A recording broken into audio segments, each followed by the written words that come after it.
A very Merry Christmas to all of you. There we go. Brothers and sisters, whether this is your first Mass in a long time, your first Mass this year, or whether you're here every Sunday, welcome. Truly welcome. We're glad you're here. And more importantly, God is glad you're here. If tonight is one of the few times you come to church, I want you to hear this clearly. You are not a guest. You are family. And you always have a home here. Throughout these weeks of Advent, we have reflected on how God works in the human heart. We heard how God makes our hearts new, how God lifts us up when we are weary, how God invites us to open the door and let him in. And tonight, at last, the doors open wide. Because God does not just knock anymore. Tonight, God comes to stay. See, that is at the heart of Christmas. Emmanuel. God with us. I just invite you to just think about that for a moment. Right? Sometimes we just let things, we hear something so often. We heard it in the, we hear it in that beautiful hymn. O come, Emmanuel. We've heard so often in these weeks, right? That we don't always sit with the real depth of what sometimes things mean. Emmanuel, God with us. See, the God who created the stars, who set the galaxies in motion, does not wait for us to climb our way up to him. Instead, he comes down to us. Not with power or spectacle, but quietly, gently, as a child. Born not in a palace, but in a stable. The oh-so-fragrant stable. In a town most people overlooked.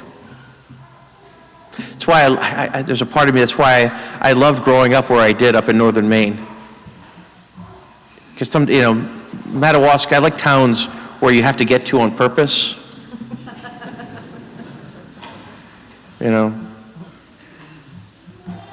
It's the idea, it's like, you don't just stumble in there. There's a reason you came here. All right? Towns where you don't go to vacation. Right? In a way, because it's like, that's the places that's where God chose to reveal himself, to really say, I am here among you. See, the thing is, why does God come in this particular way?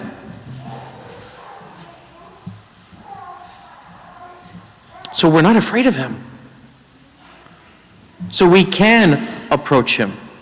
So we can know deep in our bones that God understands our lives from the inside. And Christmas tells us that God enters real life. Not just the joyful moments, but in the complicated ones too. My goodness, just look at the way God chose to do all this. He did so, and he complicated these two people's lives tremendously, right? Essentially turning Mary and Joseph in a social predicament, right? Complicated their lives tremendously. Didn't make it easy. And yet they both saw him at work and both said yes. And I'm thankful they did. Right? So for some, this season is full of warmth and celebration. For others, it carries stress, grief, loneliness, memories that ache. whether fresh ones or old ones. So however you come tonight, whatever you're carrying, God meets you there. And if tonight is a once-a-year visit to church, or you've been away for a long time, hear this, not as a rebuke, but as a word of love. God has missed you. Like a parent who rejoices when a child comes home, God delights simply in your presence. You matter. Your life matters. And your faith matters, even if it has been quiet for a while. This parish, your parish, is richer when you are here. Not because we want something from you, but because God wants something for you. Peace, healing, forgiveness, strength, hope. So consider tonight a gentle invitation. Come again. Come back soon. Let God walk with you not only on Christmas, but throughout the year. Because Jesus did not come for a brief visit. He came to stay.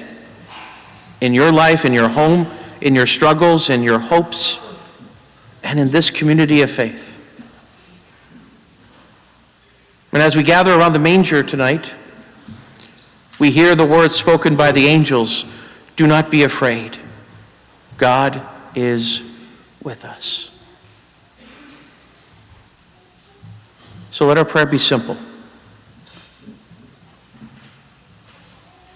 Jesus, stay with me. Stay in my heart, stay in my family, stay in our parish, stay in our world. Brothers and sisters, Merry Christmas. Welcome home. God is with us, and that changes everything.